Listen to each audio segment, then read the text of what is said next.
سلام دوستان، برای درست کردن حلوای هویج به 100 عدد لیوان آرد نیاز داریم که روی حرارت میذاریم و مرتب هم میذاریم تا خامیش از بین بره. به 1.5 لیوان شکر نیاز داریم که در 2 لیوان آب قرارش میدیم، زیرشو کم میکنیم و هم نمیزنیم، اجازه میدیم تا شکرها آب بشن.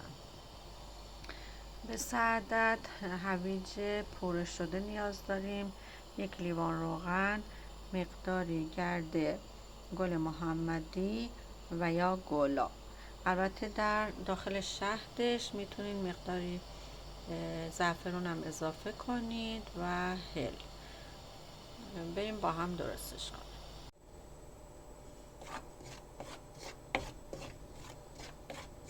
آرد رو مرتب هم میزنیم تا خامش گرفته بشه و یه مقدار رنگش هم عوض بشه. به شهد یه مقدار پودر زعفران اضافه میکنیم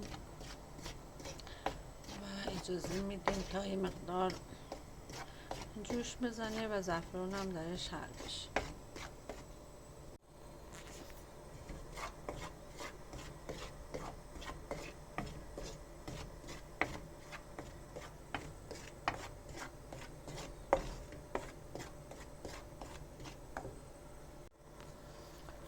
شهد در حال جوشیدن هست. پودر گل محمدی یا گلاب هم بهش اضافه میکنیم. البته بستگی به ذائقتون داره که حلواتون شیرینیش زیاد باشه یا کم باشه. میتونین شکرش رو کما اضافه کنید. من الان پودر گل محمدی رو هم بهش اضافه میکنم.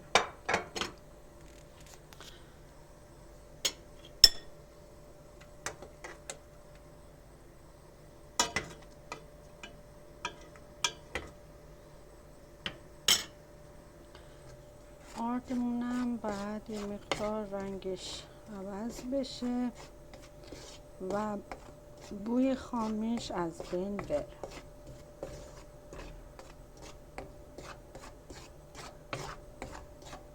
مرتب باید همش بزنیم که نسوزه. آردمون که به حد مطلوب از تفت دادن رسید و بوی خامیش از بین رفت، روغن رو بهش اضافه میکنیم.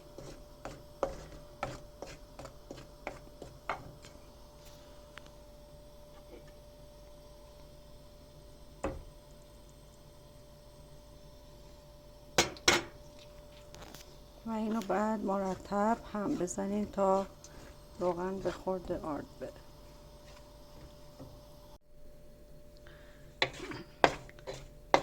روغن رو به خورد آردتون میدین. اگر احساس کردین که کم هست، یه مقدار کوچولو روغن میتونین بهش اضافه کنید. حالا وقت اون هست که ما شهدمونم به این آرد اضافه کنیم و بعد تند هم بزنیم اونو و در آخر پوره هویجم بهش اضافه میکنیم. دوستان، شهد و پوره هویج رو به آردمون اضافه کردیم و مرتب اینا رو باید هم بزنیم تا کاملا به خورد هم دیگه برن. دوستان، مواد حلوای ما به این شکل در اومد، کاملا نرم و لطیف شده، گلوله‌ای توش وجود نداره. من حدود 1 نصف لیوان روغن مجدد در 2 نوبت بهش اضافه کردم. احساس کردم که نیاز هست.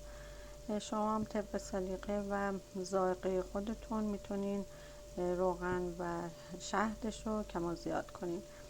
ولی موادی که داخل شهد هست، گلاب یا پودر گل محمدی، یه مقدار کم هل، زعفران و شکر هست و به همراه پوره هویج که بعد از تفت کردن آردها و اضافه کردن روغن به داخل آردمون میریزیم و هم میذاریم تا به این بافت برسه. دوستان، حلوامو داخل قالب ریختم، با ضخامت بیشتر برش زدم و روش نارگیل ریختم، میذارم داخل یخچال یه مقدار خنک‌تر بشه خودشو میگیره. حلوای خوشمزه‌ای هست، انشالله که درست کنین و ازش استفاده کنین.